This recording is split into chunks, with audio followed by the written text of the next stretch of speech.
Good evening, everyone. Welcome to 10 Dead Rats, a Warhammer Fantasy and old school D&D mashup. Welcome, everyone. Tonight should be a fun night. I'm getting myself ready, getting myself psyched up. Did some funny voices in the car today. Unrelated to the game. Unrelated, Track of, yeah. Yeah. And It's a real turn.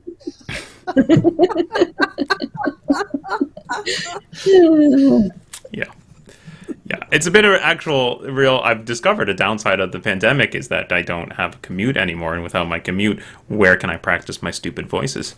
Apparently, the car is the only place where I don't feel idiotic doing that. Although I bet the other drivers are like, "What is that guy doing?" Okay.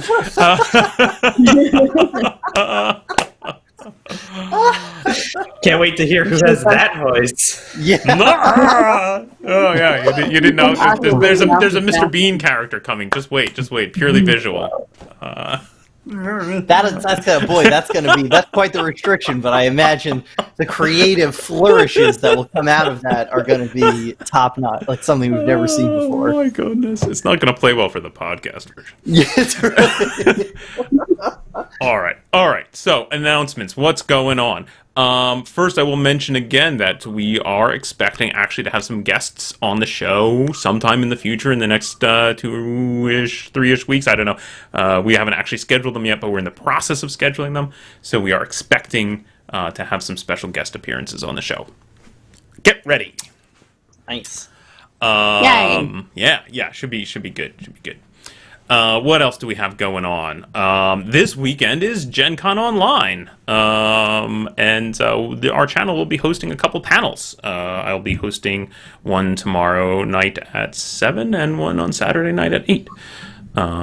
So check out our social media, or our Twitch front page has listings of all the stuff that we're hosting over the course of the weekend. Awesome. That's what's going on for Wandering DMs. What else? Anybody else got anything you want to share with the group? I have a lot of news, but I'll keep it to myself. We Thanks. completed our party ambition, Paul. Yeah, that is true. What? That is true. Oh, yeah. But let's Did we change it? yeah, actually, no, we can do that. We can do that now. I was going to say let's do that after the bumper, but we can do it now. Yes. Bumper.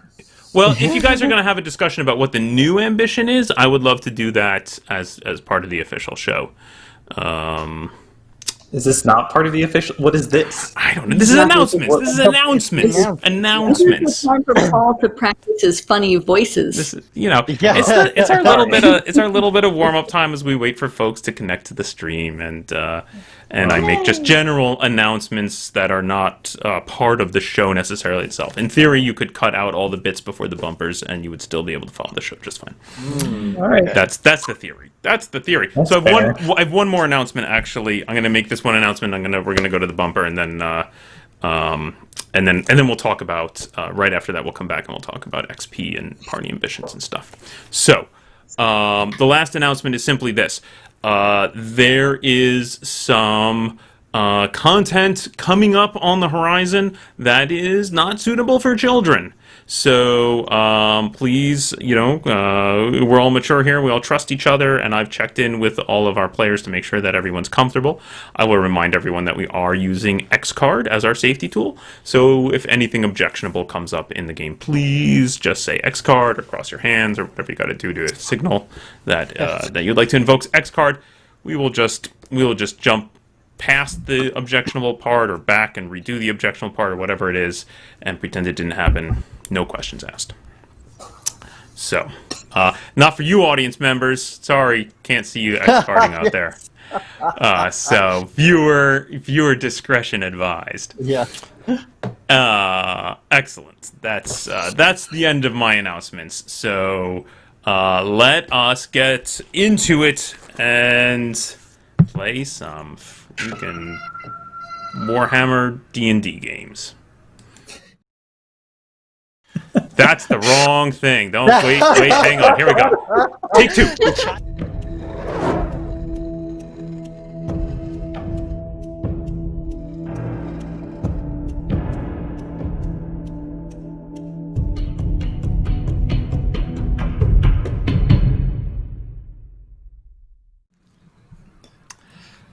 So, what happened last week? What happened last week? Bruno was here on a chalkboard. That's my first note. That's my favorite note. I don't know why I thought it was important to write that down, but That's it. Unlike all of Bruno's other actions, this one will not come back to have unfortunate consequences in the future. We'll see. We'll see. The group finished exploring as best they could the strange signaling tower, or rather the base, the foundation that the signaling tower is built on top of. Killed some zombies, fought a ghoul, found a staff, which we believe maybe is magical, possibly. Bruno nearly broke his neck. And I believe a fate point was expended to avoid that horrible fate. The group has realized that there's some kind of fancy mechanical dwarven make orbs that are some kind of key to portions of this structure, of which they have two, and suspect that maybe there's somewhere there's a third, but they haven't located it. They are carrying the two, though. Carrying the two. This is, again, which Yeffy started the game with one of these things, so that's exciting. Very suspicious. The group then, I keep putting this down as if I don't need it anymore. Guess what? I still need this. The group then finally, I believe, set sail for Kemperbad. Set sail for Kemperbad and had a reasonably pleasant journey of it into Kemperbad. And we got there. And you got there, and we'll be picking up in Kemperbad. Before we do, though, it was pointed out that you guys finished your party objective. What was your party objective? What? Anyone? Because I still have attend another Orlock party on mine. No. We had one in between them because we knew that was going to take a while. Yeah, you changed it. So we had solved the mystery of the tower. It was a Scooby-Doo adventure. So it was, and remove the curse. We did semi-solve that. It was specifically to remove the curse. It was specifically to solve the curse, which I believe you did do, because you realized there was a ghoul that was hunting dwarves, right? You found the two missing dwarves, etc., etc. So totally 100% credit for that. Nice. And you're currently at level 3, I believe, which means that a party ambition is worth 200 XP. So jot that down. Getting a little closer to level 4. Pretty good, yeah. Yeah. Pretty close. And you will have to set a new party objective. Are you guys ready to talk about that? Or do you need to stew on it? So now I wonder if it... Oh, sorry, go ahead. I didn't know if we wanted to, go back to having the party ambition of crashing another Orlock party. Well, so I wonder now if we just want to specify it to getting the stupid third key from him. Right? Because you think he has it. I mean, look, just attending the party is maybe an easier to accomplish task without any real skill involved. Yeah, well, I will remind everyone that the scope of the party ambition, certainly, attend a party feels more like something a personal ambition would be about the right scale, but a party ambition should be something that roughly takes 6 to 12 sessions to do. What? Wow. Yeah. So think should it be find this third key? I mean, I don't know how close we are to that. We don't really have any leads. Besides Orlock. I like find the next key. Yeah, I think find the next key kind of leads us down like a whole Orlock train of who the hell is Orlock and why does he have these to begin with? It is a dwarven make object. What's with that? Okay. So, yeah. Right. Sounds suitable. Right. I'm into that. Yeah. Sounds great. I like it. And as long as we're talking about this stuff, let's quickly review your personal goals, just so I make sure that I have the right things written down. So, new party ambition, find the third key.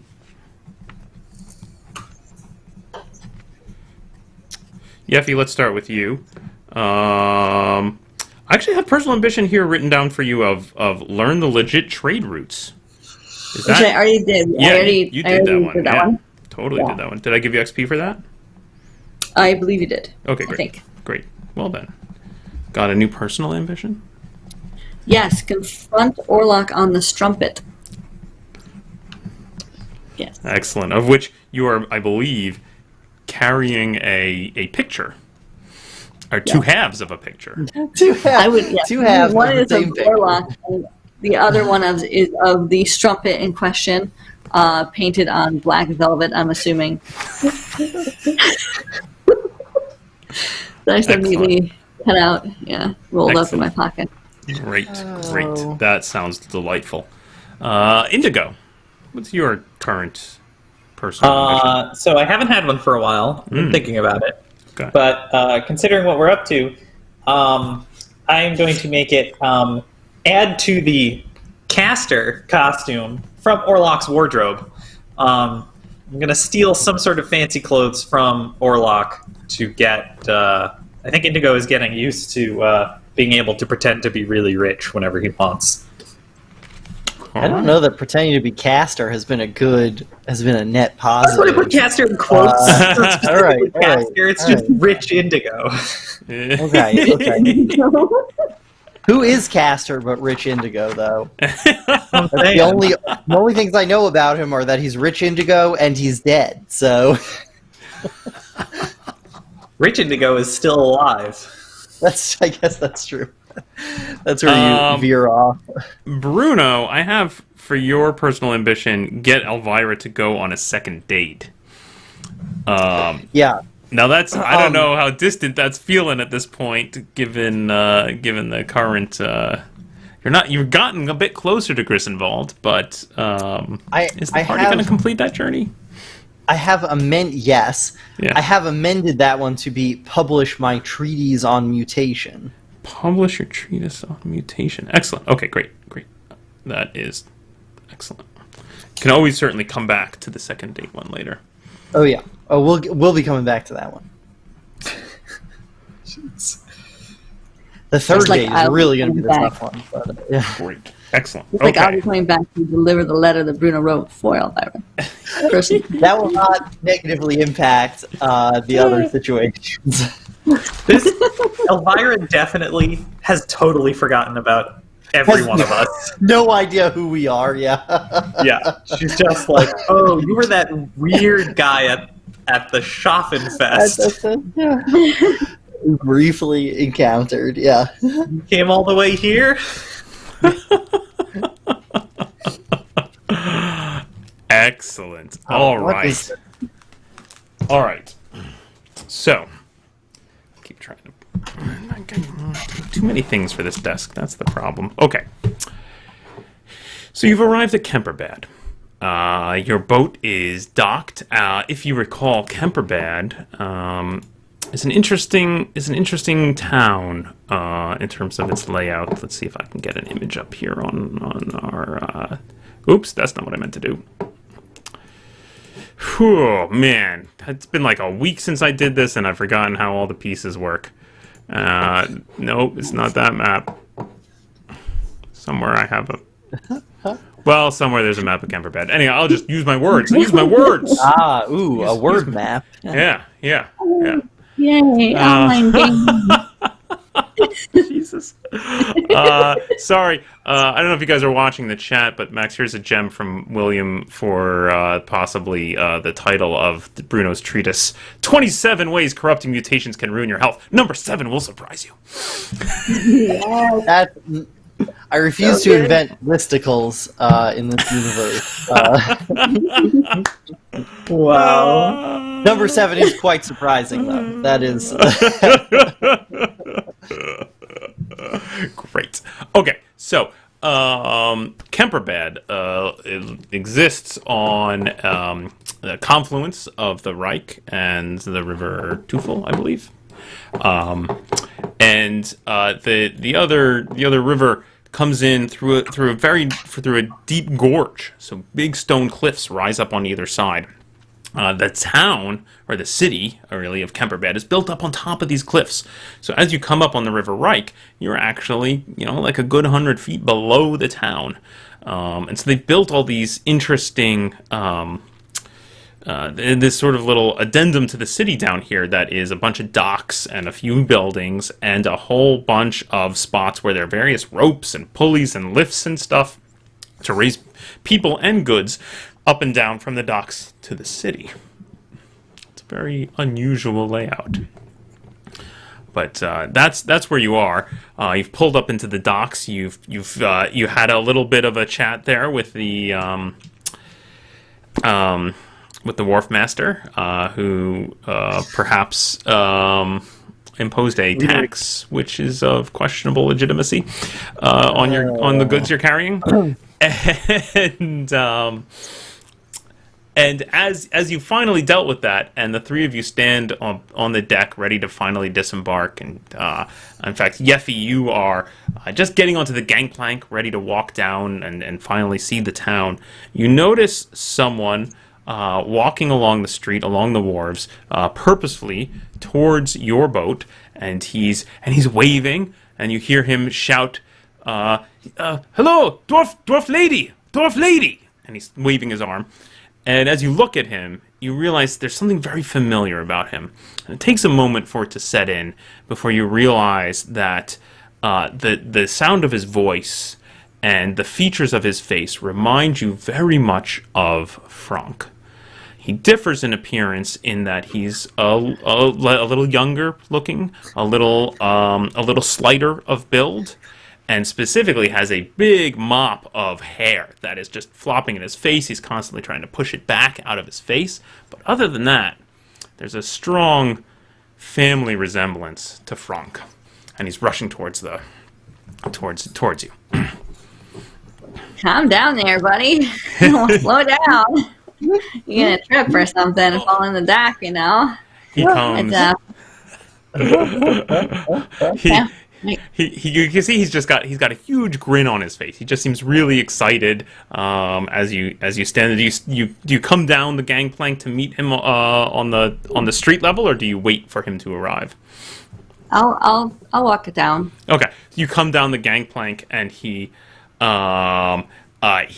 rushes up to you, and he says, "It's you! Yes, oh, so good to see you. I'm so glad you're here." And he kind of grasps you by the shoulders. Hey. Sort of, you could tell he's sort of not sure if an embrace is okay or not. And he just kind of gives you a squeeze on the shoulders. "Oh, I'm so glad you're here. Oh, it's good. Frank sent message, said that you would be here, and here you are. And I thought it would be a week ago, but here you are. You're here. It's so good. Oh, it's so good to see you." It's forgive so me. great. "I am Sergey." And he no, bows, no. and his hair kind of flops in his face. I see that you were gifted with some hair there, and that's nice. Yeah. You need to get it cut, I suppose, but I like Frank to know, that some of us still have it. Wow. You will tell him, yes, when you return to Altdorf. You will tell him. Oh, you cannot help it. You will tell him. Oh, it's so good to see you. Who are your friends? He looks up at the boat with the two still standing. Indigo. Hello, Indigo. And that one over there, that's Bruno. Hello, Bruno.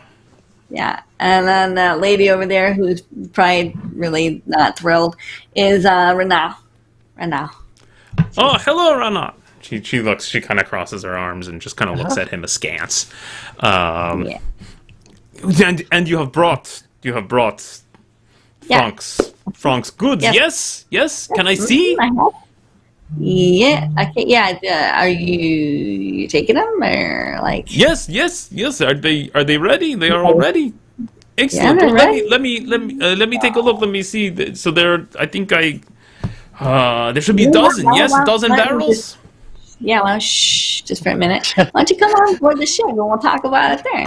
Yes. Let us go. Yeah. He walks up the gangplank. Was he like 12? Oh my god! Come on.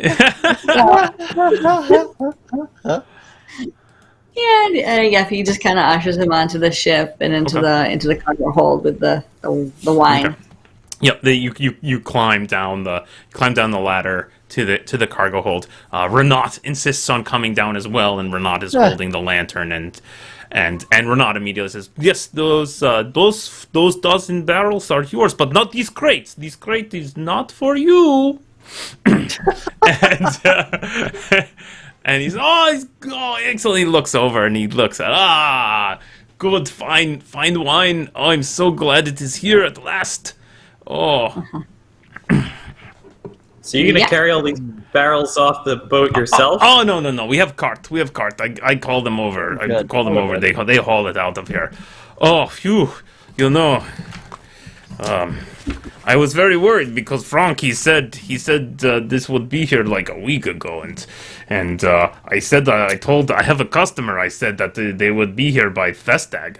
That's tomorrow. That's tomorrow.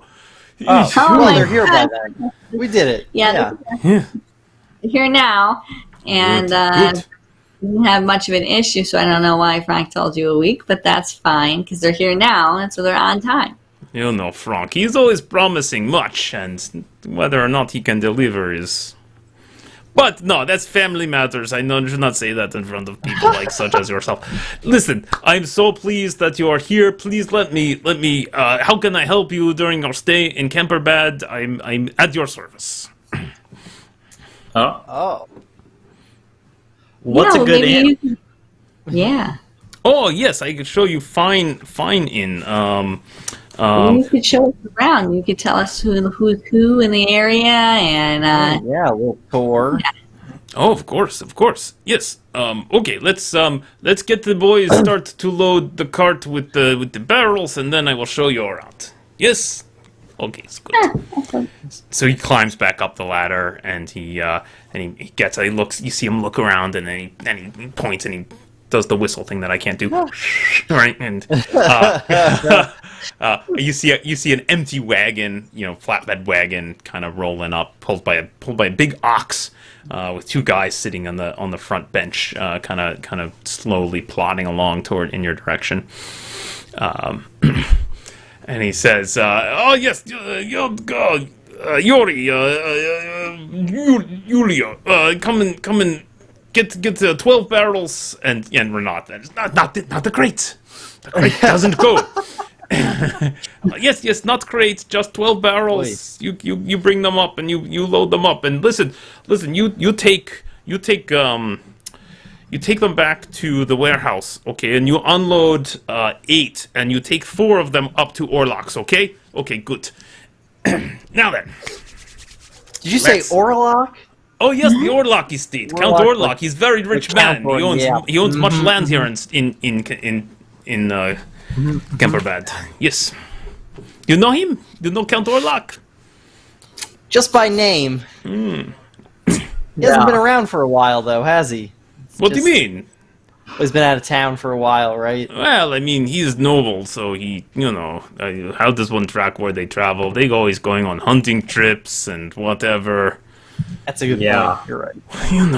Hunting trips. But he's in town now. He's having big fancy dinner and wants nice wine from Suderland. Suderland, thank you. Yes, Suderland. Yes, he wants fine Suderland wine. Yes. Yep. Which is what we brought him. Yep. Excellent. Perfect. You're taking 4 big barrels up there. Oh, yes. Great. No, don't suggest it. Come on. You could do it. We could do it. You could do that. You're small. I'm small.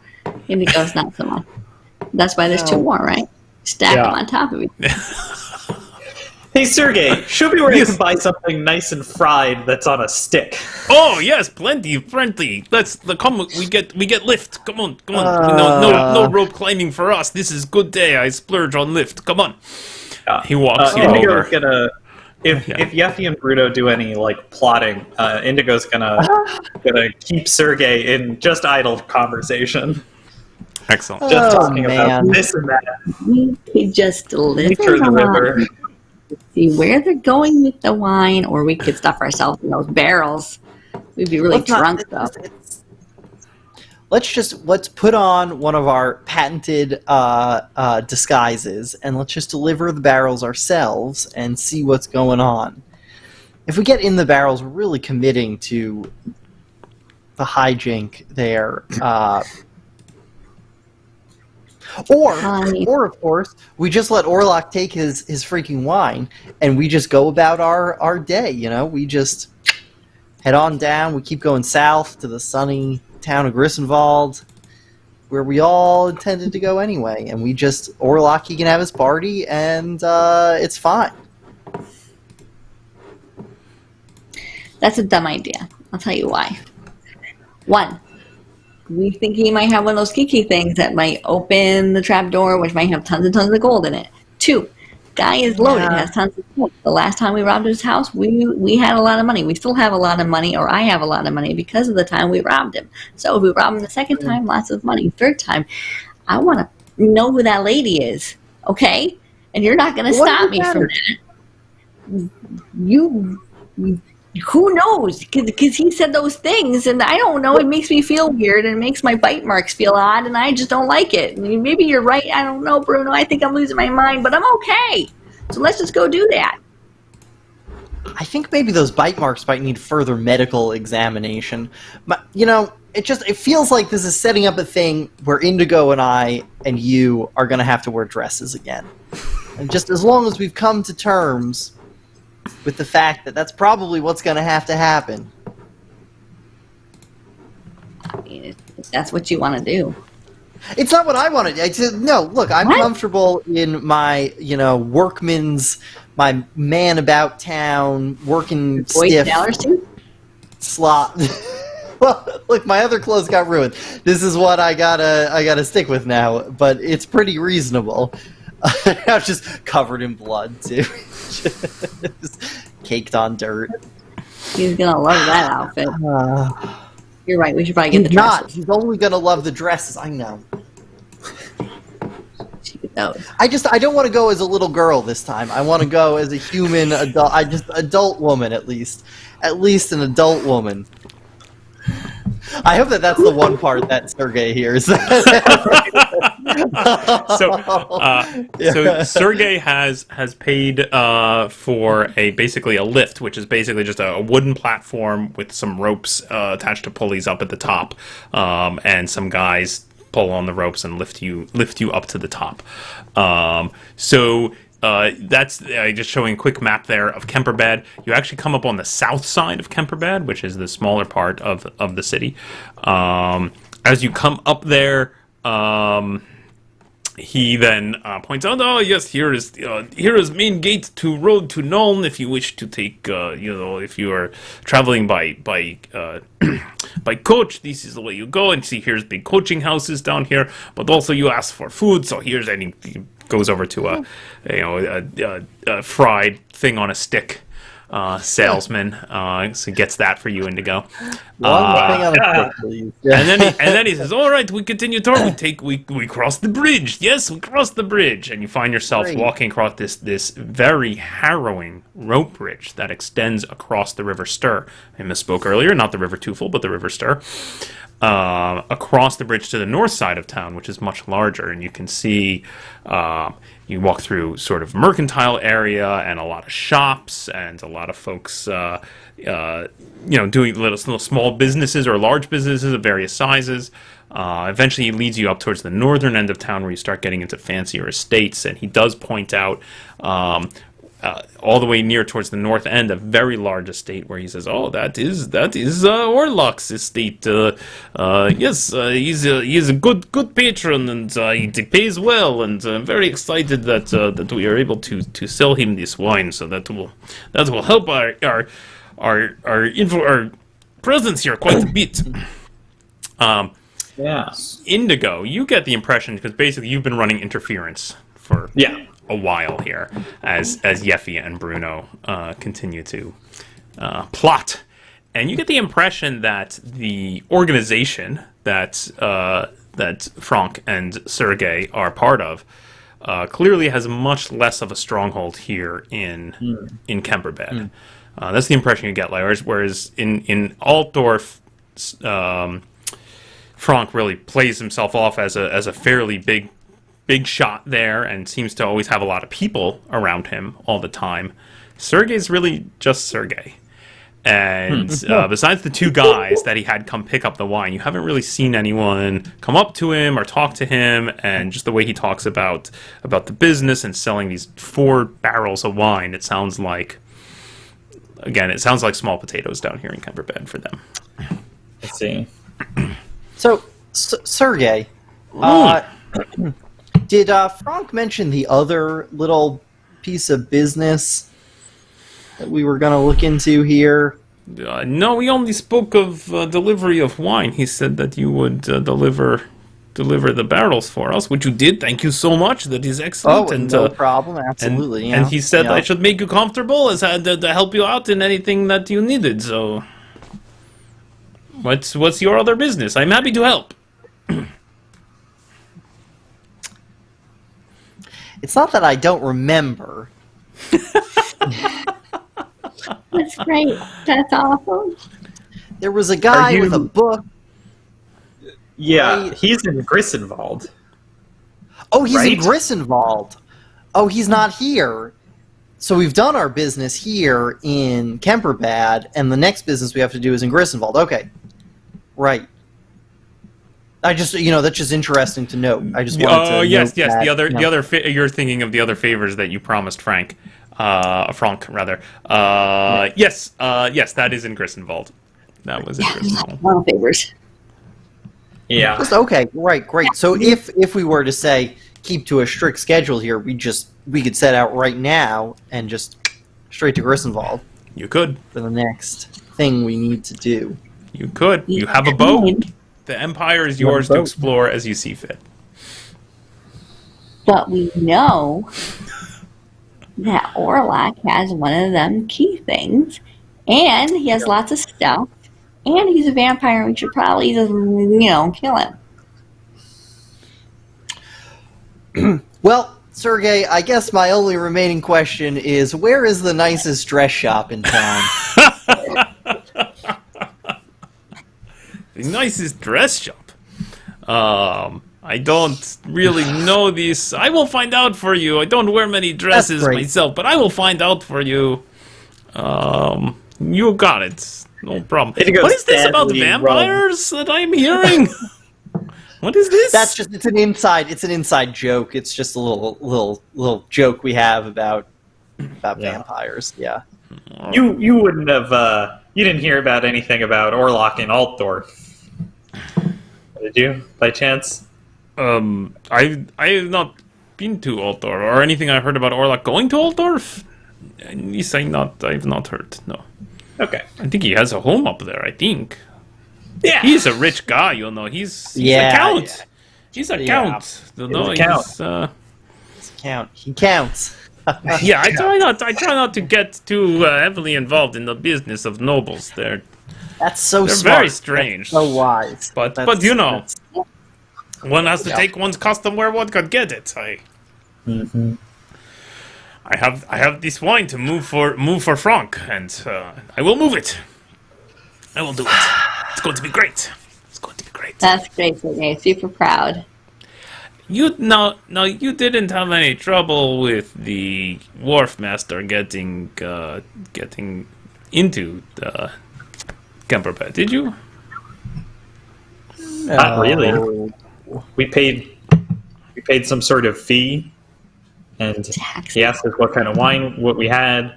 We told him, and then we gave him the money. Oh, all right. Right. Well, we told them we'd have Sunderland wine, which is which is what we have. Yeah. Yeah. Okay. Yeah. All right. Well, good then. I'm sure it will be fine. Maybe I better go see him. All right. It will be fine. Just get back to us with that dress shop information. Yes, That's pretty important. Yeah. Great. Excellent. And you are looking for a good inn, and I definitely recommend. Here we have the Block and Tackle. He's very good. And you notice now that you've kind of circled around the northern half of the town, and you've spent like a couple hours, honestly, maybe two hours on the outset, just sort of walking around Kemperbad as you've been having these conversations, and you've toured kind of most of the upper parts of northern parts of Kemperbad, and he's now kind of circled back fairly close to where the rope bridge is. So you're nearish the cliff. This is nice place. It is on North End, so a little pricier, but it's close to bridge, so it's it's not too fancy pants. That seems reasonable. And what is Kemperbad like relative to Altdorf? Like, it's not. Is it? It's a big city. It's not. Okay. It's obviously not. Altdorf is the biggest city in the Empire, so it's not. It's it is. Kemperbad is the Boston to Altdorf's New York City. Okay, great. Okay. I see. Great. Okay, well, Let's go get a room. seems like we got a lot of chair legs to sharpen, so... Excellent. So you head in. Let's get to it. You arrange for a room for the three of you. It'll cost you about £0.50 a day. You can figure that out. I'll just pay the full crown and assume we're going to be here 2 days. Very good. I think that's what we said at the docks anyway. Okay. Yeah. Okay. So Sergei takes his leave and heads back across the bridge. Right. Oh, he does tell you. He gives you an address. If you need me, you come find me. I'm on the south end of town. Across the bridge. On Stone Street. Thanks, Sergey. Great. Yeah. You got it. That's great. And he heads off. Little guy. So we're sneaking into Orlok's house again? Is that what I'm gathering?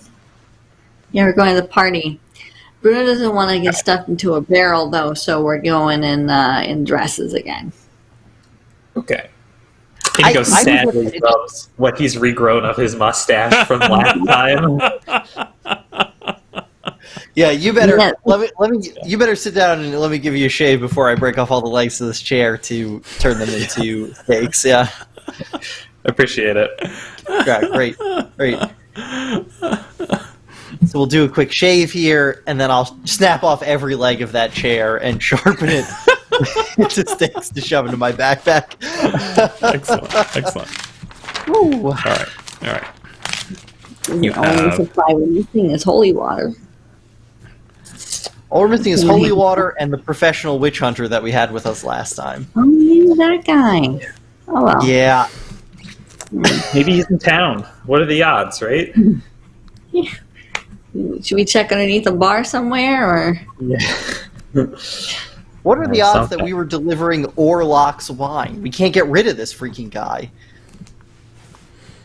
Except maybe with one of these steaks, Chick. I mean, clearly that's what he deserves. I mean, holding secrets and all. Holding secrets. Yeah, when it...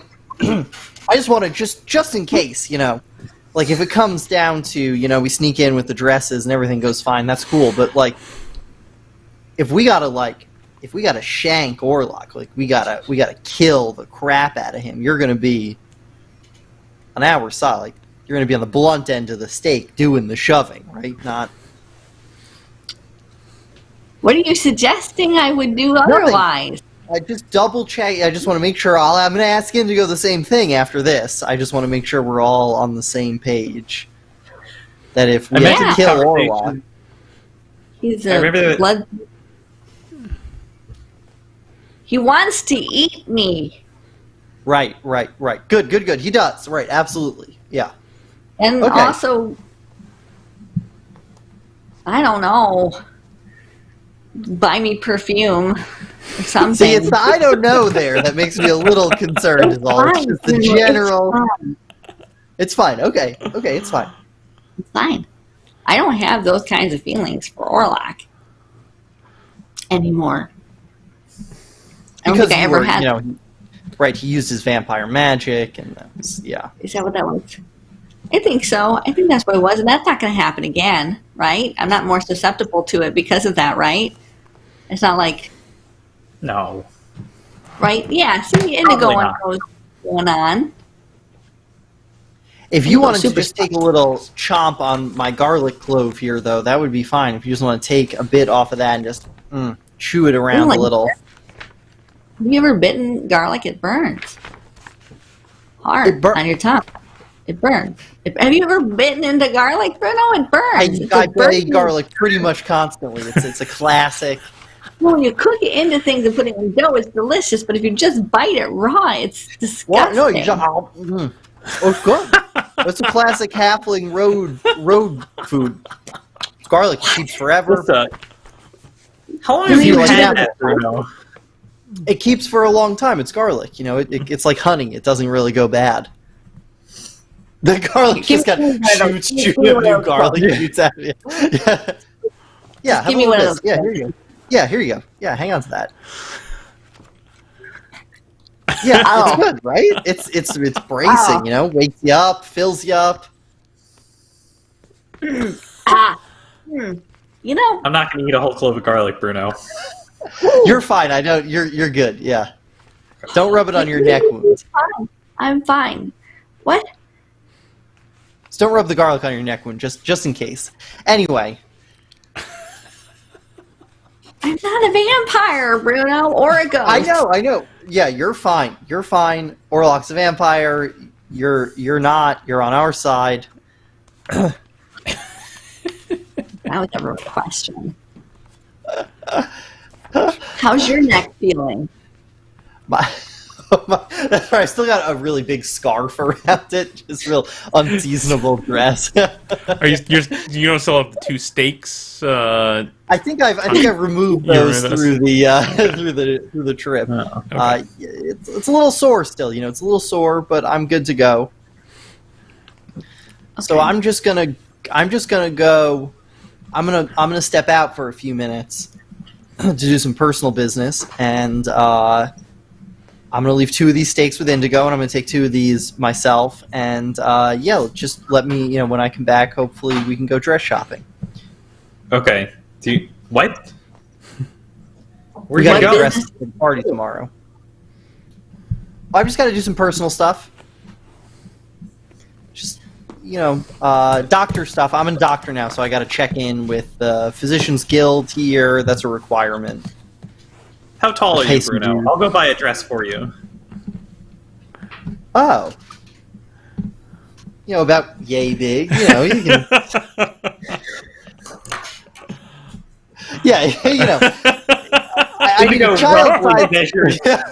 go roughly measure Bruno with his hands. Yeah. And then, takes a second to, assess how much space is between his arms and goes, all right, I got it. Okay, great. Excellent. Okay. All right. So it's probably a child-sized dress, but make sure you tell the shopkeeper it's for an adult woman. Yep. I want a small man's wetsuit. Excellent. Okay. Bigger on the thighs. You know what? That's an important fact there. Height is not everything that goes into a dress. Just saying. Well, slim in the chest area. You can figure it out from here. It doesn't need to fit perfectly. All right. Okay. Well, Indigo and I have got it. You go do your doctor thing. Great. Yeah. Great. All right. So Indigo and Yeffy head out to do some dress shopping. It sounds like. Yeah. Excellent. Indigo, is Bruno trying to murder me? Is he going to murder me? Is he going to stab me in my sleep? Is he down the vampire? What is happening? I think he's trying to murder you. He's not that subtle, usually. He's really... What? He does this... Yeah. I think... But I don't want to wake up one day with his arm around me and then, bam, stake in my heart. That sounds horrible. Yeah. I don't think that's going to happen. But if you do, I would recommend wearing armor to bed.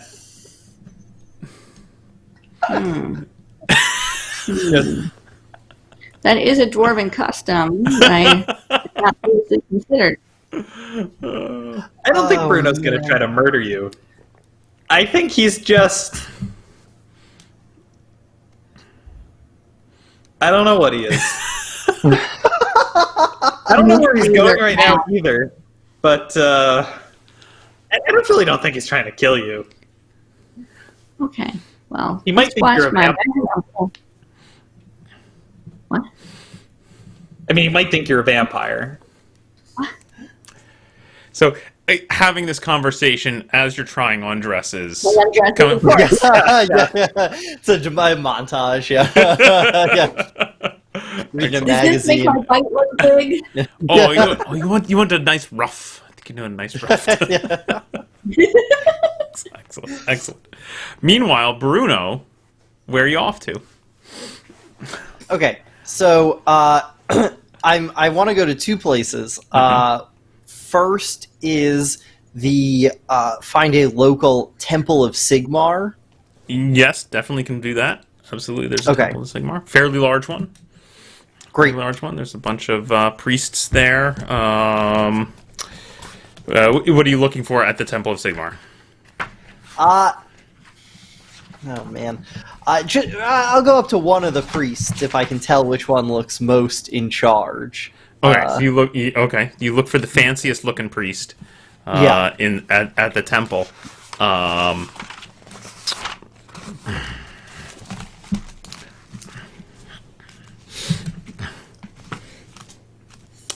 Okay, so you can see as you head into the temple, there is a small service going on. There is a priest, an elderly-looking priest in long robes leading that. There are some acolytes kind of off to the wings who are like holding censers and burning incense and whatnot. And you also notice there is in the nearest in the front pew.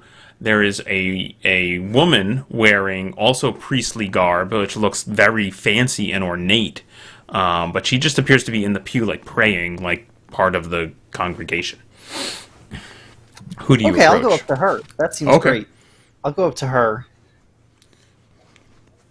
Excellent. Okay, so she's sitting in the pew. She's kind of you come up and you sit in the pew next to her and she. What is it? I'm praying. Oh, are you almost done? Wait. She gives you the. A few minutes pass. There's the ceremony or whatever observances it is that they're doing progresses. You start to grow a little impatient, Bruno, and finally she kind of like she just suddenly stands up and kind of grabs onto your clothes on your shoulders. Come. She kind of ushers you quickly off the up off the pew and over to not a separate room, but just a sort of to the side along the aisle, kind of out of earshot of the rest of the folks praying. Okay. What is it? Who are you? I am a concerned citizen, and I was just checking to see if there were any witch hunters in town. Witch hunters? Hunting witches, other evil entities. This conversation is happening when Indigo is saying to Yeffy, Bruno isn't that subtle. Yeah, right. It's a good smash cut. Right, Bruno just tugging on her sleeve while she's trying to witch hunters. She just looks at you, Bruno, and she says, "What do you need a witch hunter for?" I just want to leave an anonymous tip to someone who might be able to, act on it. Give me this tip. Are you a witch hunter? You look kind of like a nun. I am a sister of Sigmar. Now you give me this tip. You tell me what it is that is so important for Sigmar to know, and I will tell him, and he will tell me what to do. You'll tell Sigmar, Yes. the god, and Sigmar will tell you. I feel like I could just talk to the witch hunter. We don't need to involve, God himself in this. Well, if it is not worth Sigmar's time, then maybe it is not such an important tip. Let's just, I think there might be a citizen of your town who is not what they seem, who might be a worshiper of chaos in disguise. Yes. What do you know? Which cult do you know of? Oh, I don't know of any. Sorry, let me start. I'm Bruno Feinbottom, doctor, expert in the horrible ravages of mutation, which I'm afraid our great emperor has unfortunately taken a strange turn in his opinion on. Yes, right. You have seen the posts. Good to meet you, Bruno. She claps you on the shoulder, then kind of too roughly. Oh, Hi. I am Sighilda Sterner, sister of Sigmar. And as she kind of claps you on the shoulder, you hear this metallic clank. She's clearly wearing some kind of metal armor under this robes. Oh, no. And she says, Bruno, you have seen these. I, too, am worried about these strange statements. Wait. Where'd that go? There it is.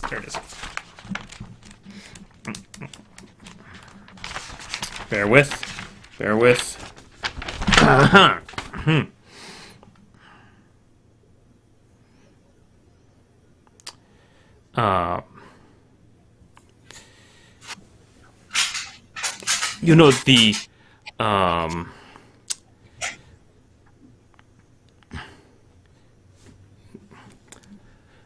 They say that the Emperor's son, Prince Wolfgang, that he is not allowed out of the palace. And they say, some say they think it is an imbecile, but I have heard he is touched by chaos. I haven't heard that. I heard. Maybe that's why. Oh, well, that's, he should really call in experts like myself to take a look. You might want to take a look at my treatise on mutation here. I've got an early draft here. I'm interested in this. Show this to me. Excellent. Good, Great, good. Here you go. Good. She starts leafing through it and this is good. So you have heard of the Crimson Crown then? No, it is not the Crimson Crown. No. Forget I said that. Who have you come to tell me about, Bruno Feinbottom, doctor? Oh, well, now I'm interested in the Crimson Crown, but I think you didn't hear this from me, but because it's an anonymous tip, right? I think that Count Orlok is actually a creature of chaos. Really? Yeah. But he does not have a tail. I've seen him in public. He has no horns. His skin looks normal. What kind of taint do you think he has? See, is it in his mind? In his mind? Well, it could be right. It could be. His thoughts. It could be in his mouth or on his chest. As you'll see in my treatise, the horrible taint of mutation can touch you in places that are harder for for people to notice. That's how it gets so insidious. Yeah. All right, Dr. Bruno Feinbottom. It is good you brought this to me. I will speak with Sigmar about this tonight, and he will tell me what to do. Great. Now, also, if you have any holy water that I could just snag, I occasionally run across some rather fiendish foes. Good. In my travels. I will get you some holy water, but we must get it from Father Helmut, and he is in the midst of his of the current service. But you will come and sit. Come. We rejoin the service. Oh, you will sit through the service, and then Father Helmut will give us some holy water. Good. Great. Come with me. Great. She hauls you back to the back to the pew, where you then sit through another hour of prayer to Sigmar. Damn it. And eventually, finally, it ends, and the the parish begins to exit, and the sister hauls you on up again, like just consistently, just sort of like you're a naughty child, like grabbing you by the clothing or the scruff, and hauls you over to him. And says, Father Helmut, this is Dr. Bruno Feinbottom. He fights he's a physician, and he fights the scourge of chaos, the touch of chaos that so many of our good citizens have been afflicted with. And yes, good. He clearly, Father Helmut is very aged, very slow moving. Father Helmut, he needs some blessed water for his medicine making. All right, and he goes and he fills up a flask at the font for you. And this takes like another half hour of time because he's just so slow and decrepit. But eventually, finally, you find yourself with a flask of holy water pressed into your hands, and Sigilda ushers you out of the temple. Dr. Bruno Feinbottom, I will read your treatise. Oh, and excellent! Yes, spread it around. Make some copies. Show it to your friends. Do this. Well, maybe change the name on it just in case the Emperor is, kind of annoyed about this sort of talk. Maybe just change it to Dr. Indigo Halberstein. That's kind of my pseudonym. I see. Well, maybe this is what you should write on the papers before you hand it out to strangers. I really, that's an excellent. Let me just see it real quick, and I'll just make a scribble here. There we go, Dr. Indigo. Okay, there you go. Perfect. Yeah, excellent. Great. All right, Dr. Bruno Feinbottom. You go with Sigmar, and best of luck, and I will read your treatise, and I will consult with Sigmar what is to be done. Perfect. Thank you. And you let me know what Sigmar and surely said. Our paths will cross again. I feel it will happen. She clasps your arm too strongly and sends you on your way. I don't know, Indigo. He can be kind of sneaky sometimes, Like, he just kind of does stuff. Always ends up, biting us in the ass later. Sure, he's gotten us into trouble, but I've known Bruno a long time. He'd never do something like that deliberately. Yeah. My legs look nice and long. Yeah, your legs look fantastic. Oh, thanks. Yeah. Bruno, you had a second chore you wanted to get done today? I wanted to go see if there was mail for me from Grissenwald. Because I'd written a letter to Elvira and told her to respond to me in Kemperbad. Yup, you did indeed. I don't really know. So the only thing you can think of is to go to some of the coaching houses, and ask around there if any letters have arrived for you. Which you do. You stop in a couple. You stop at the I don't have the names of the coaching houses in front of me. You stop at the couple of coaching houses that, as were pointed out to you, actually you have to cross to the south side of town. Across the harrowing bridge towards the road to Nuln there, where you can remember that there are coaching houses. A recent fear of heights. So you make your way carefully across the rope bridge. It's a little harrowing. You ask at the couple of coaching houses there. None of them have any letters for you. Okay. Right. You then make the harrowing trip back across the rope bridge, and it is fairly. It is getting dark. It is evening by the time you finally return to the inn. Indigo and Yeffy, you've had a fairly successful day of dress shopping. How much would you like to spend on your dresses? How fancy of a dress is this? How terribly unfancy did we go last time? We went very yeah. elevated. Yeah, it was some random seamstress in the street who said that she had some dresses that could be adapted to your needs. I'll give you a couple prices to begin with, and you can tell me how much money you want to spend on your dresses. Excellent. I'm gonna run to the bathroom.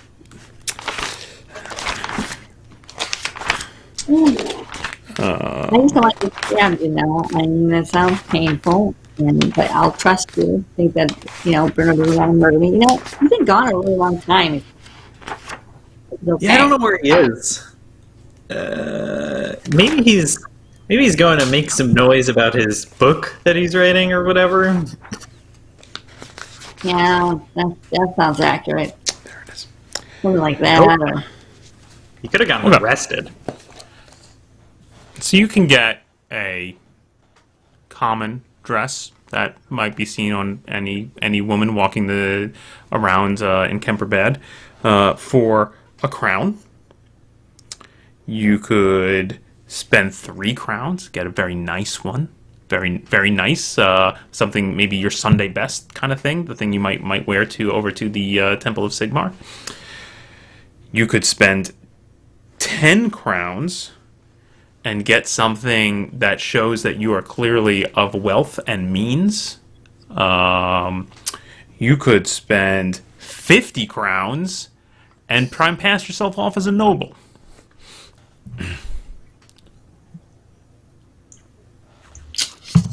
How much you want to spend?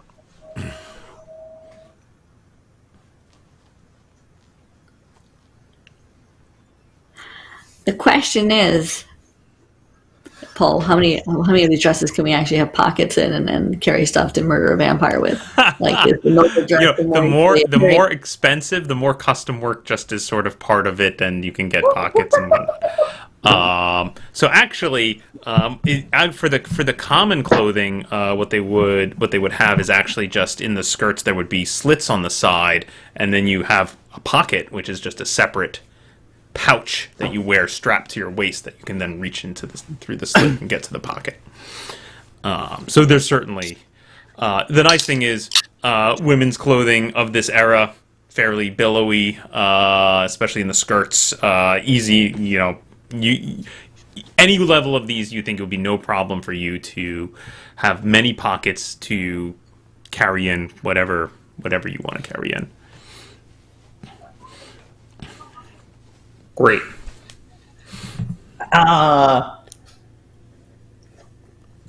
Indigo's gonna spend 10 crowns. 10 crowns. Indigo's gonna spend 10 crowns. 10 crowns. Indigo's gonna buy a nice dress. That is all right. So you get your measurements taken. They do, it's one of those like come back in the morning. We're gonna work on it overnight and we're gonna fit it perfectly to you. You'll look fabulous. Excellent. Great. And do you also buy one for Bruno using your rough estimate of size of going like I don't know about this big? Yeah. Yeah. I'm gonna get Bruno a slightly less nice dress. Yeah. Yeah, so something a little more off the rack. Oh yeah. It's for a child. Yes, of course. Oh, you don't want custom work for that. She'll just grow out of it. Of course not. Oh, we understand. So you spend a crown, 3 crowns. How much? 3 crowns. You spend 3 crowns on Bruno's dress. Yeah. Yeffy?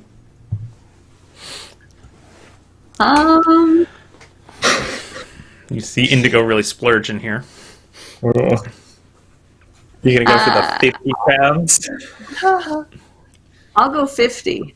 Really? Wow. All right. I mean, I pretty much earned a bunch of that from Orlok from ripping off his estate before. I figure I'm gonna make it back. Okay. So you end up, as you're shopping around, you go to several different dressmakers. You at one point Indigo finds a fairly good one where he stops for a while and gets his nice dress made. Yeffy, you end up having to shop around not because you need such a high quality dress, but you need someone of the correct moral level who's willing to make that kind of dress for you, no questions asked. So it takes a little time. But again, clearly you are not known nobility in the realm, but you want a dress that will essentially allow you to pass yourself off as nobility. But you do. I mean, Kemperbad is a big place, so after a fair amount of shopping around, you find a place and you get a very, very nice, very flattering dress that anyone would easily. If you were just walking down the street in this dress, they would assume you are some kind of visiting dwarven dignitary of some kind.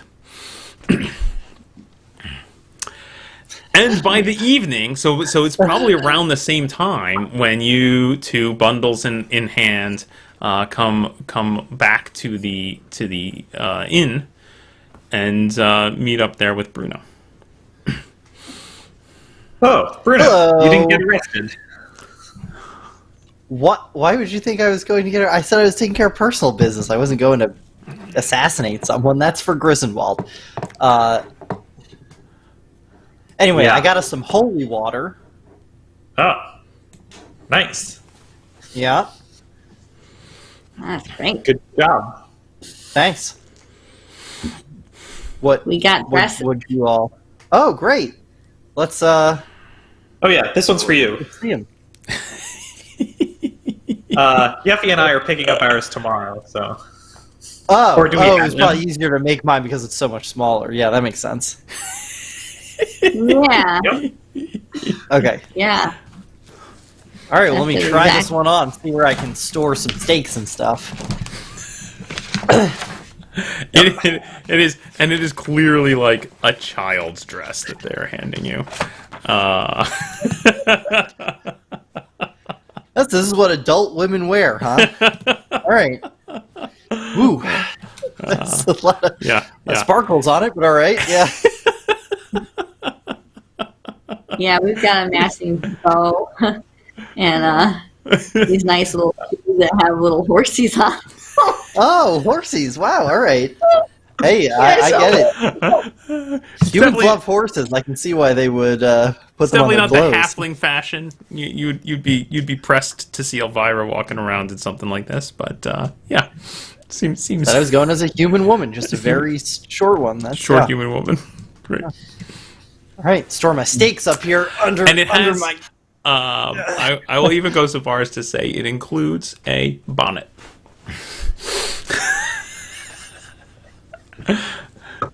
This will be good to hide my bald head. I've noticed most women are not bald, so this will be bonnet that on. There we go. And one steak up here in the bonnet. Perfect. Yeah. Excellent. Excellent. Yeah. You're ready to go. All right. Great. All right. So, what's the plan when we get to Orlocks?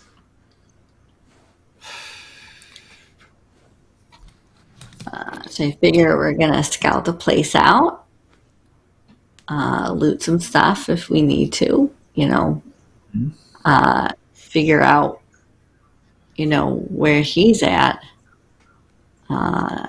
Maybe try to figure out where he might keep keys. So probably to determine what rooms might have like maybe like a treasury or some kind of valuable vault.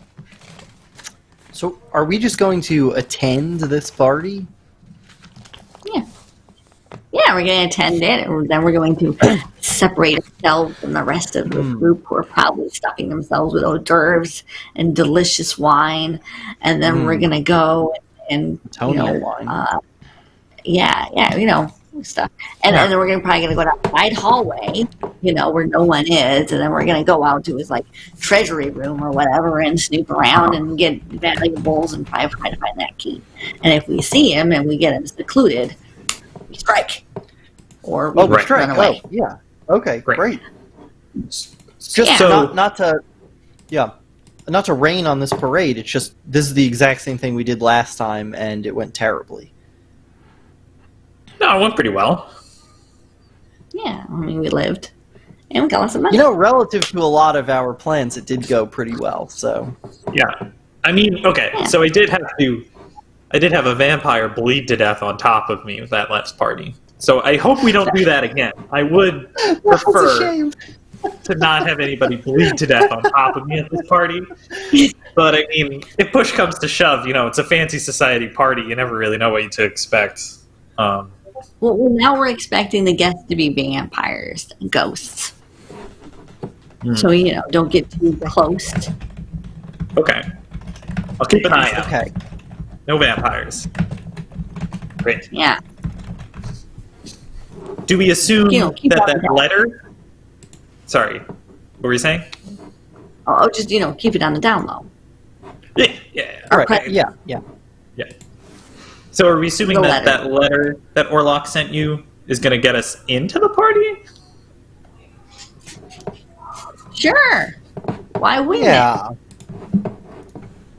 Why wouldn't it? I'm just going to take a gander at that letter real quick. Just tell him Deborah's there. Which letter are you looking at there? Is that the one the addressed sexy to... compatriot letter? Yeah. Excellent. I think that's this one.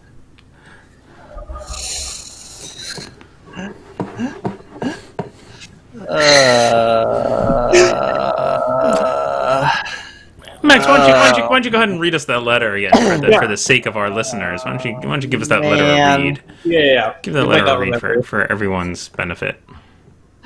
I don't know that I can do them. My dearest Deborah, I can't do it. I didn't practice in the car. I must apologize for leaving you so abruptly at the ball held at my lavish estate. I cannot blame you for hurling what I assume was a bottle of very expensive garlic-scented perfume at me, though it did sting. Some of it got in my eye. I think I may suffer some permanent loss of vision. He's very nice about that.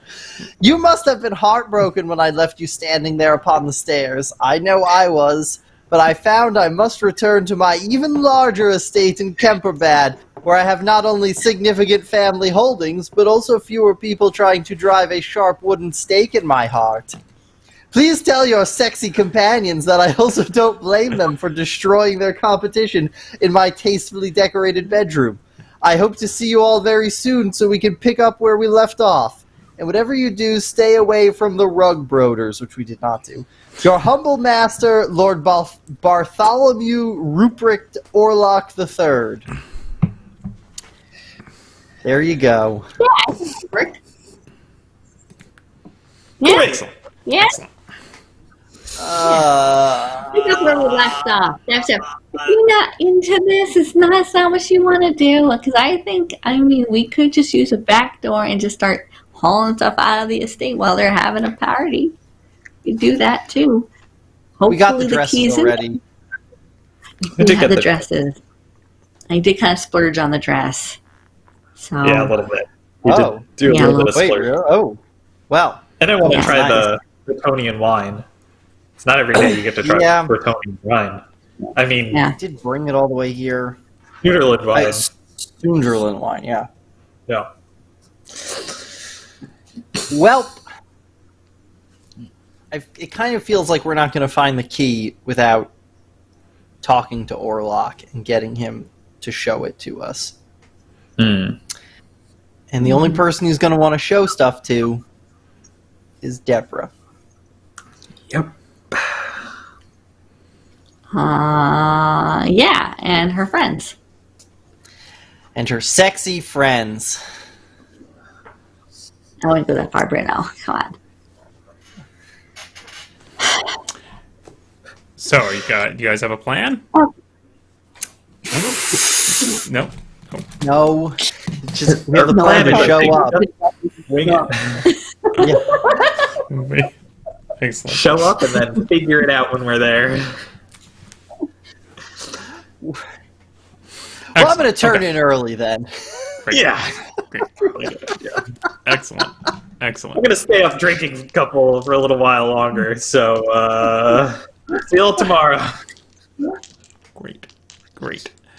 All right. So some of you turn in. Some of you stay up and have a few rounds with the folk down in the common room. The evening passes. It is now Festag, the 31st of Flugzeit. Ooh. Flugzeit. Indeed. It is almost Sigmarzeit. Wow. So, the day is yours. You can pick up your nice dresses at any point. We'll assume that just goes as desired. What do you wish to do?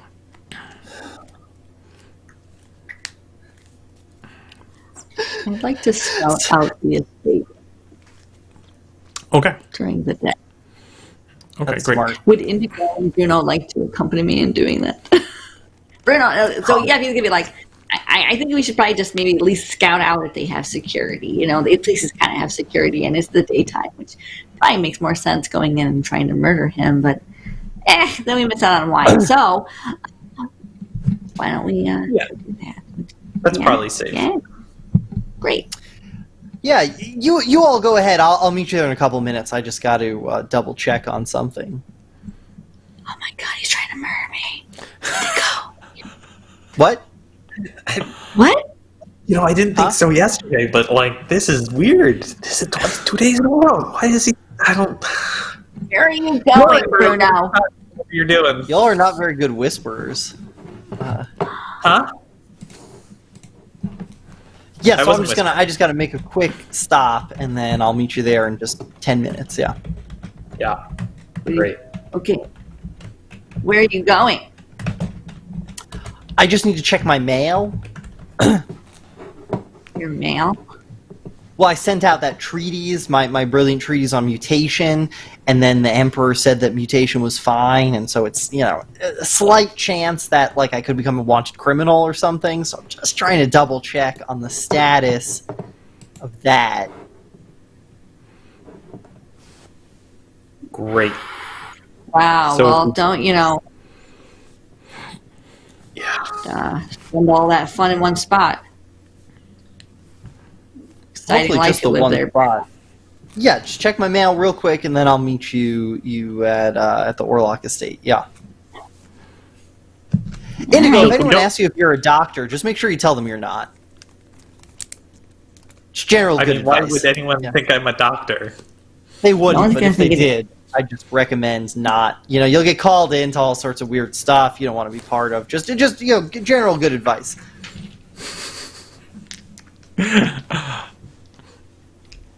Oh, no. Okay. All right.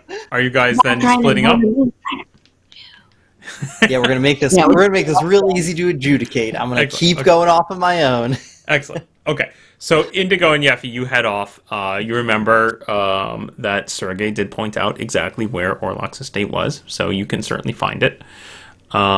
You head over to it, and it is certainly by far much grander than the place you saw at Altdorf. He wasn't kidding. It is a large brick structure. It is surrounded by a good 8-foot wall, also made out of brick, with a big elaborate entry archway with metal ironwork gates. You can see a couple men posted at those gates. Looks like there's a couple. There's two kind of footmen, you would guess. They're clearly liveried. They look like certainly more servant there to help anybody, as well as they seem to be accompanied by two men of a rougher look who are wearing armor and have swords at their sides. The liveried men on the inside of the gate, the armored men on the outside of the gate, as it approaches the street. The stone wall then joins into two outbuildings on the left and right, before then circling around the back. The large central structure of the house is, of course, set in the middle of this, so clearly one would have to go through this open gate in through past some kind of yard or gardens in the front before then approaching the central structure, which is a fairly squarish building, looks about 3 stories tall. Big windows with many glass panes looking into it, elaborate front doorway. It definitely looks like it looks old and it looks expensive. And as far as you can tell, circling around it, there are only two entrances to it. One is through that main front gate, which you saw several men at. The other is that you notice one of the two outbuildings, again, the wall encircling the estate just joins into these outbuildings. One of the outbuildings has an outer door to it on the side. Good stout wooden door. You haven't actually approached it yet to determine. You haven't seen anybody go in or out of it. So you're not certain what is, whether it be locked or who might be on the other side or what it used it for exactly. This is from about 10 minutes of just sort of looking and walking a circle around it and just kind of taking it in as if you were just sort of casual, walking about the city type folk.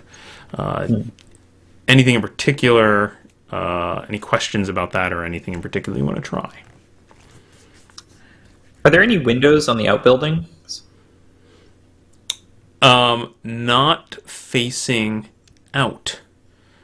If you stand a ways back, you can kind of see that there are windows of the outbuildings facing to the interior of the estate and to the grounds, but not on the outside. Okay. And do the armored guards, are they wearing any kind of like identifying, like a tabard or a badge or something like that? The livery? Not like the guys on the inside. They're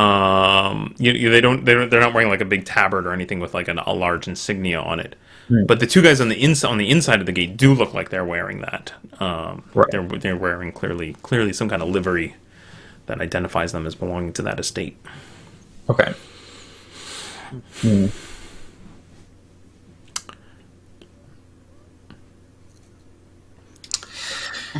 Does the equipment on both of the armored guards look uniform? Like, does it look like it's similar? It looks of similar make.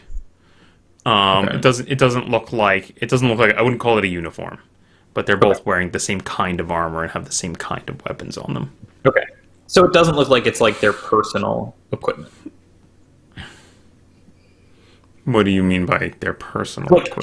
Can I get a sense? I'm trying to figure out if these guards are like part of the house staff or if they're like hired on.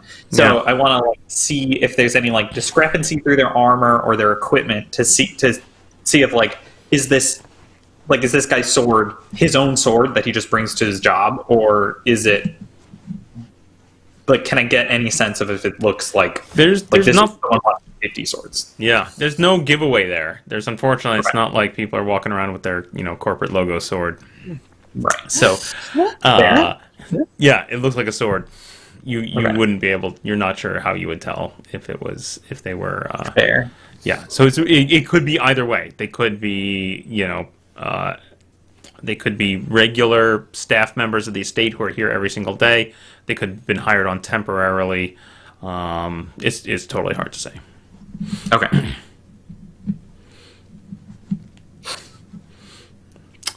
Yeffy, anything? Is there any other entrance point, or is there like last time we went over a wall into a? No, that was another place. That was an Altdorf. Yeah. So there's certainly a wall, right? And so it'd be difficult to climb over on the sides because the wall just becomes part of these outbuildings. But kind of on the front or on the back side, presumably one could climb this 8-foot tall brick wall.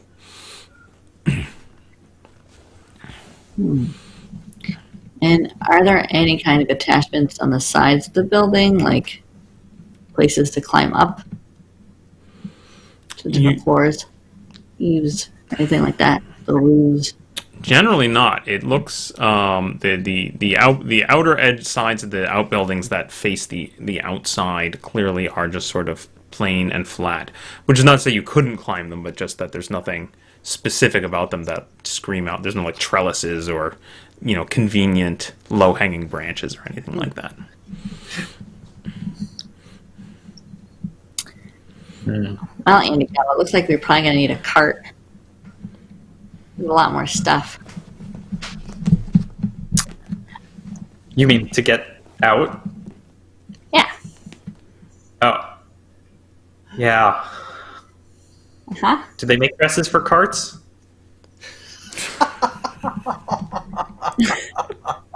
No, but they do make sheets. Guess that counts. Yeah, looks a little tough to get into. Yeah, probably. But if you have a card, we can go ask them what the invite is like tonight. Yeah. Yeah. True. Okay. All right. Yeah, let's do Want me to this. do that? I can do that. All right. Let's do this together. Hold on. Let's Yeah.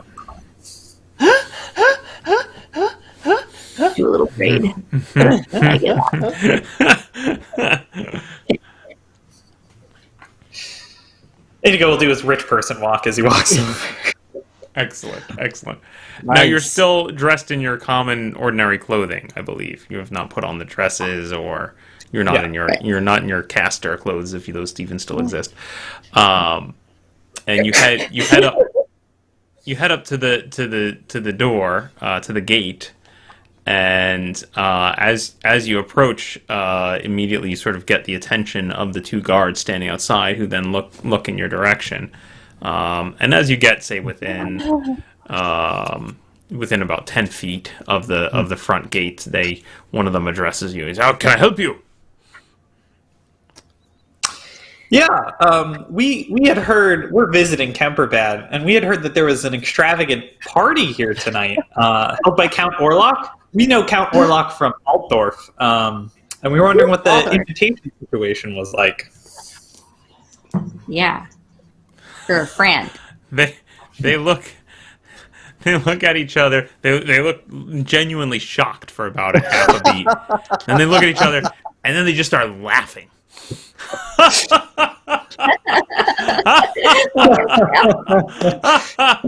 Move along.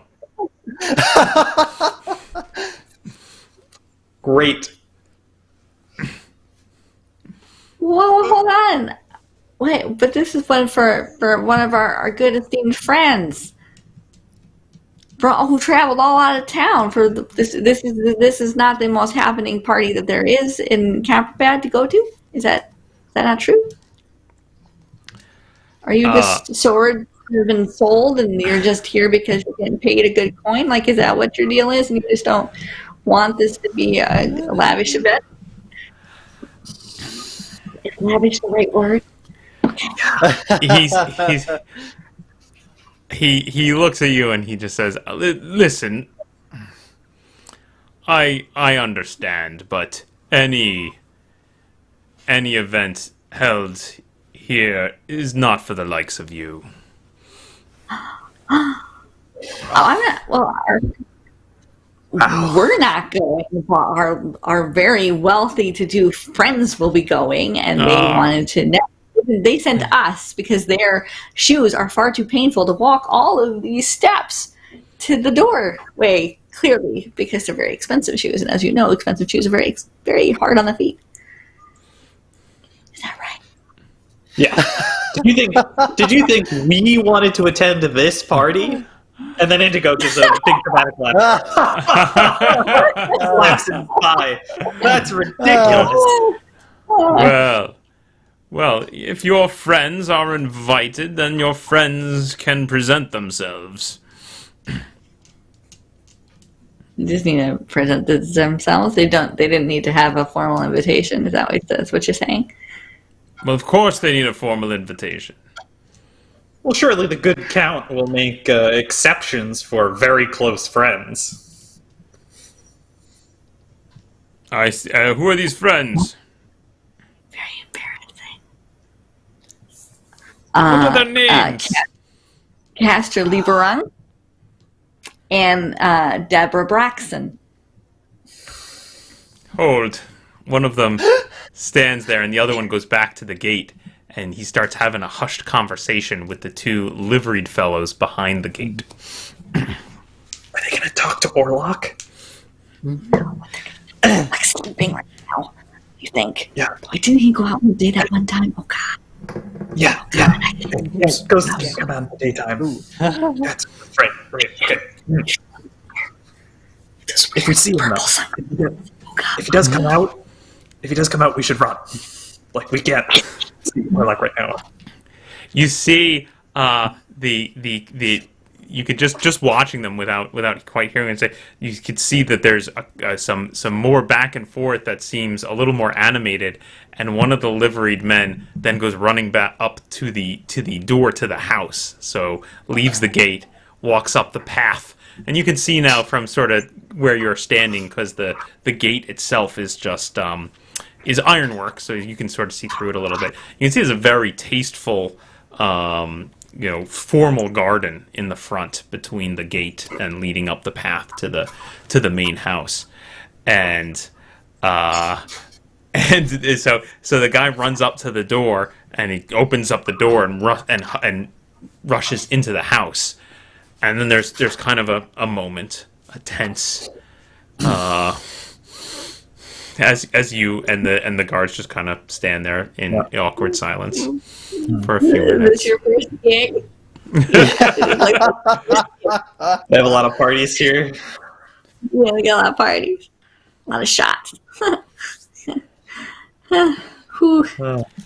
Eventually, the door opens in the front, and you can see the liveried man come out with another man in the same livery, although he looks much older. And he's even his back is a little bent. He's got a kind of a wispy graying beard. But he comes kind of as quickly as he can to the front gate. The gate opens up, and the whole crowd of them then come out of the gate and approach your little group. So you're standing there now with two armed guards and two guys in livery and the old liveried guy. And the older gentleman says, I'm sorry, is one of you Deborah? Friends of Deborah. Deborah's in town. I see. Came on her behalf. She is very busy, but she did get the Count's letter, and her and, of course, her very sexy companions wanted to inquire upon the Count and, of course, his party, which she loves very dearly, the parties. But no, we are not them. We are just messengers. he reaches into his doublet and pulls out a fairly large, ornate-looking envelope, and he hands it to you. If you would deliver this to Deborah, my lord would be very appreciative. And he hands you this big, fancy-looking envelope with some scrawled, fancy script on the outside. Excellent. So bad. Thank you. Thank you. Yes, we appreciate your assistance. Excellent. What time does the party start? Is that in the invitation? I'm certain it will all be made clear. Great. Within. That is a very normal thing to say about an invitation, sir. And thank you very much. Indeed. Will his wife be there? I gotta go. Bye. Yeah. Good day. Excellent. Two of you scamper away. Meanwhile, Bruno, where are you off to? Did that go well? I really am gonna go hazard the freaking bridge and check my mail again, and then I'm gonna go back to the Temple of Sigmar and see if Sighilda is there. Excellent. Bruno's joining a cult. A good one, though. Yeah, a good one. Acceptable kind. Okay, so you check in at the coach houses No mail. You check in, and every time you have to steel yourself up to make that crossing across the bridge. And then you go to like 3 different coaching houses, and each time, no, sorry, nothing for Dr. Bruno Feinbottom. Nope, sorry. And you feel the sting of disappointment, and then you have to face the bridge again. And you make your way across the bridge. You head over to the Temple of Sigmar, and indeed, Sigilda is there. Damn it! She's quietly actually kneeling in a pew in sort of silent prayer. There's not a service going on currently, so there's 1 or 2 other acolytes who are moving about the space, just sort of doing normal maintenance kind of stuff. She doesn't seem to notice you right off the bat, Bruno. What would you like to do? I stand right in front of her and just give her a poke. Sigilda! Ah, Bruno. She gets it. She kind of makes her last sign of the hammer. Gets up. Good. Oh, don't grab. I can just walk myself. Let's just walk. I'll walk myself. Yeah. Yes. Yep. No, it's good. Yep. How are you? It's good to see you. I'm fine. Yeah. Did you talk? Did you talk to Sigmar, or of course, maybe a witch hunter about? Yes. I have spoken to Sigmar, and if there is taint of chaos, Sigmar, of course, demands that we crush it. Right. As he would. Yes, but it is tricky. For the Count is well respected in this town and has many friends and much influence and defenses and... Well, Sigmar has challenged me to figure out how to crack this nut. I don't know. Well, maybe I can help a little here. It's some of my friends who are equally dedicated to the eradication of chaos may have a way to stealthily enter Count Orlok's party tonight. Stealthily enter? And maybe... So, without hammers and breaking of skulls. Right. This is not really the Sigmar way. See, I thought that might be the case. But here's the thing. In the midst of the party, maybe we will start with the hammers and skull breaking and staking. And just if we have to make, say, a quick exit... Maybe you can, cover for us or give us a place to lay low in case his chaotic minions are hunting us down. And then maybe you can get the hammer stuff going. Okay. Yes. This sounds good. Okay. Good. Yes, I can. Certainly, good. You could. I have a cell here at the temple. You could come back to the temple. That is always safe. It is always safe haven for those who worship Sigmar to come back to the temple.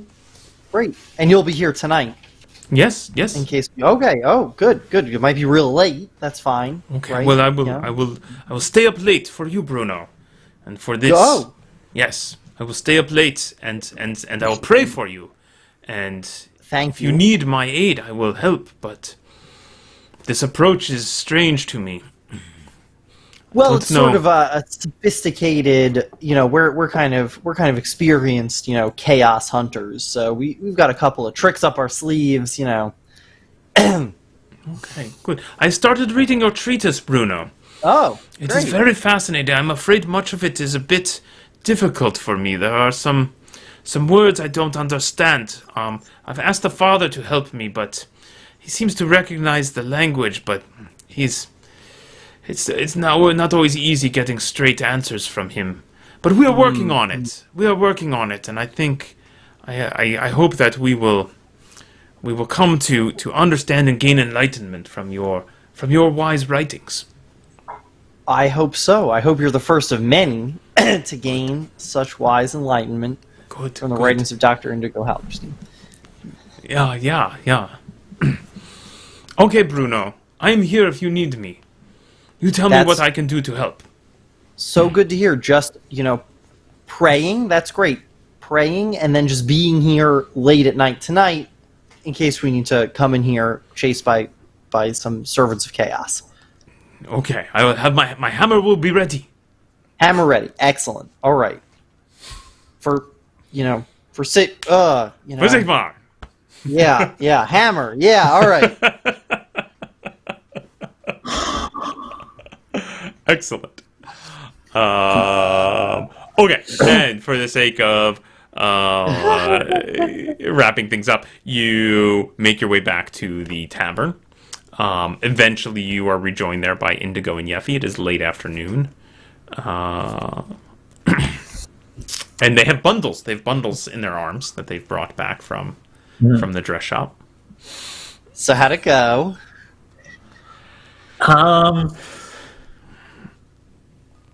We got an invitation. You got it. You got an invitation? We got an invitation. If you think. I can't read. What does it say? I don't know what it says. You have to help me with the words. You're right. Well, let me see.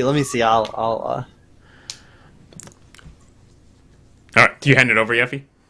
Excellent. Yeah. You hand over it, so it's a fairly large envelope, and it has just and just scrawled in large, flowing, very nice calligraphy on the outside. It just says, "Deborah." Well, this is an invitation for Deborah, so there's nothing to worry about there. And I'll just pop this open. Okay, you slice open the top and you pull out what appears to be just a very large piece of heavy card with, again, very, very nicely laid out, formal-looking invitation that says, you are hereby, I think it specifically says, to Deborah. And it clearly, like, the author felt like there probably should have been more honorifics. There's space for more, like, honorifics and last names and stuff, but it just says Deborah. And it says,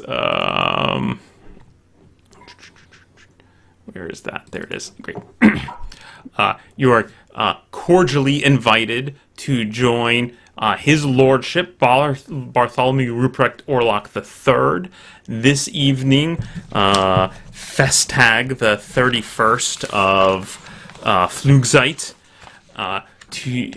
to dine at his estate in Kemperbad, and it lists the address, and that's basically it.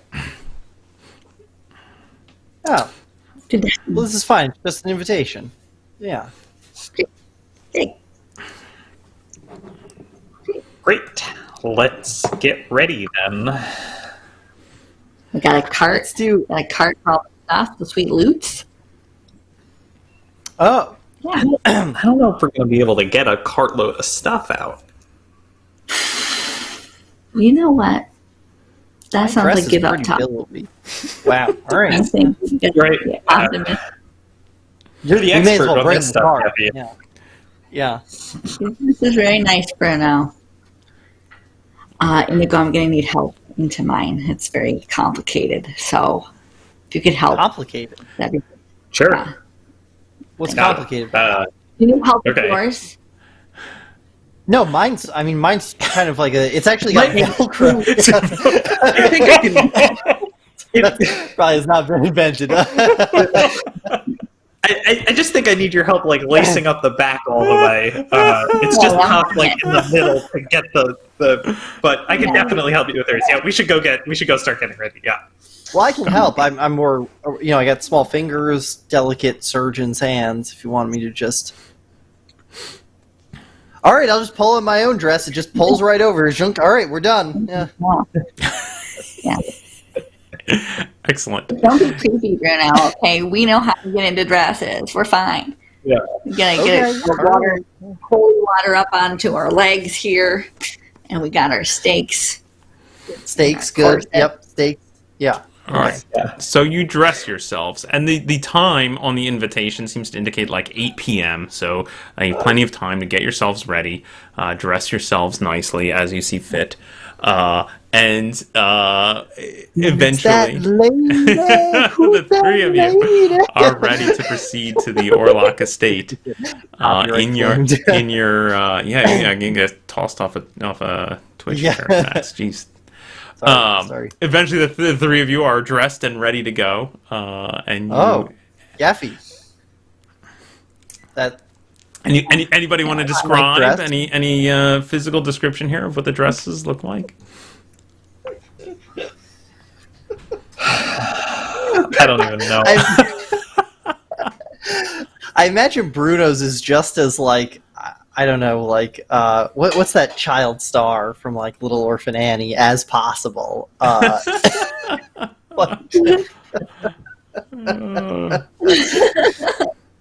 Great. Okay, so Bruno's in a romper. He's probably in a nice, elegant gown for a dwarf. Yeah. It probably even has some like weird dwarven runes on it and off the shoulders, but not so off the shoulders that you still can't stab. Excellent. Yeah. like most dwarven fashion, it is got a certain element of utilitarianism to it, but it is clearly ornate and nice. Especially with the money you spent, it's got some some gold and silver threading in it, and it looks really nice. Indigo is probably easily wowed by like ruffles and lots of like little doodads on it. He probably was like, "Oh, this one's great! It's got so much stuff on it. That must mean it's good." It's a big body. And I think like he tried to keep as much of his armor on while he's wearing it, so it's very like bulky in places, like weirdly angular. Excellent. That's great. Yeah. It's got a big train. Okay. So I would imagine that Yeffy's dress, for the first time ever, you guys can actually recognize the shape of Yeffy's body. Because it doesn't make her hunch. It doesn't make her hunch, actually makes her stand up straight, so you're actually like, oh yeah, that's a female dwarf, not some weird squirrel creature that lives in a bag. Yeffy, are those your shoulders? Is that what? Yeah, I work out sometimes, gotta get the delts. No, That's yeah. my really Looks great. Yeah. Yeah, I know. That's why Bruno I bought really awkwardly adjusts his dress. Excellent. All right. So the three of you let's head uptown to the Orlock estate. As you approach the estate, you can see now, and there's the road leading up to it sort of makes a big circle right in front of that main entrance. You can see that there are a couple of coaches, nice-looking coaches outside now, and some coachmen and other sort of servants who presumably are attached to the transport of fancy people, but aren't actually allowed into the interior of the building. But it definitely looks like something is going on. But it's not like previously when you went to Altdorf. That seemed like there was like a great ball, right? There was a lot of people there. It was like a big party. This seems a little more subdued. There's 3 carts out here. They look very nice, and there's a fair number of servants kind of loitering about with them. But it's not as flamboyant as it was in Altdorf. It's gonna be such a shit show. This is so weird. Oh man. You head up to the gate, and you can see the same folks are there, the guards and the 2 footmen. Although the gates themselves are propped open, and the footmen are now standing on the outside as well. And you approach the footmen, I presume. Who's in the lead here? Yes, I will approach with Indigo on my lap. Excellent. Maybe tries to stand up straight and tall. She's actually let her hair down. You now can see the and Is your hair? Wow. What's this? Stop touching me, Bruno. God. Yeah, and she'll walk up with her, and she'll just like, Bruno, I need the envelope. I need the You saw the invitation. Thank you. Yeah. And I'll pretend to have my dwarven noble. Hold on, I got it. Hello.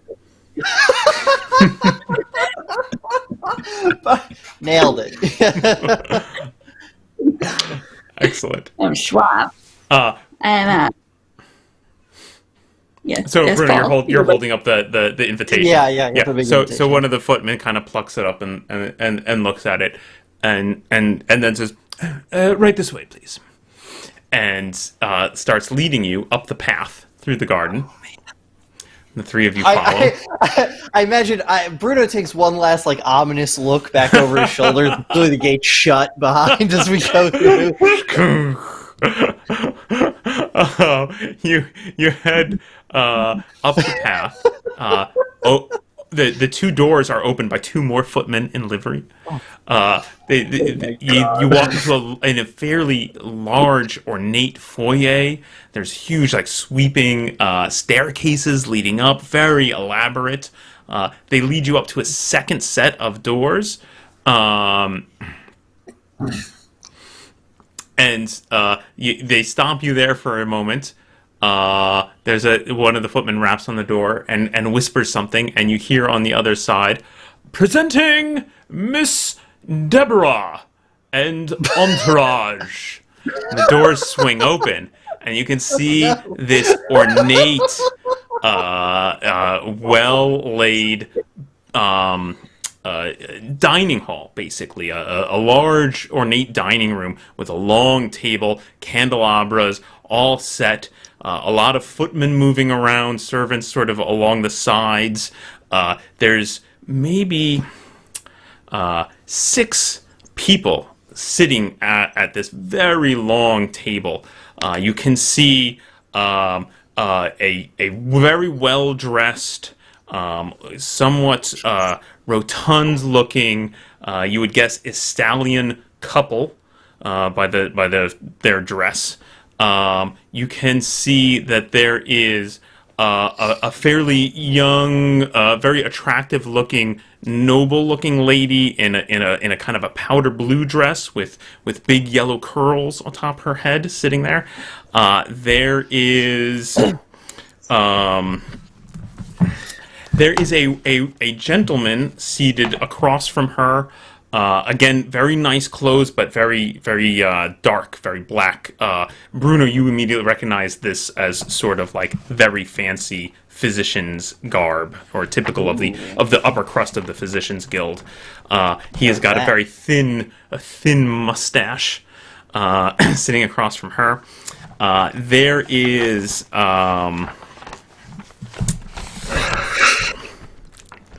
another gentleman sitting there who appears to be older, kind of gray beard. He is, again, in very nice, long, kind of navy robes with various embellishments, and possibly you would expect maybe he might be a member of a wizardly college. And seated at the head of the table, you see none other than Count Orlok, resplendent in fine garb, wearing an eye patch.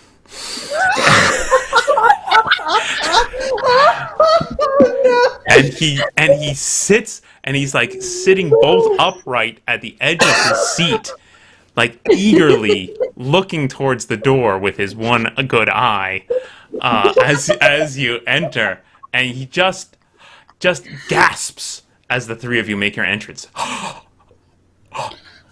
And that's where we will end for tonight. Oh man!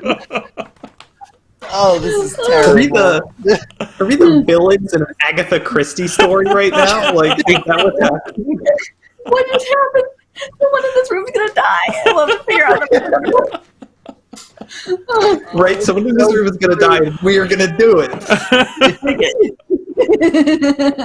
The fact that there's 6 other people there has completely tanked our plan. We're completely Yeah.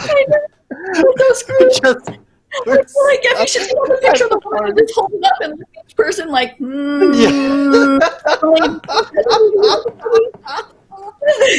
Oh God. Oh, we're so my goodness. Yeah. It's just and the plan shit to bed as soon as we walked in.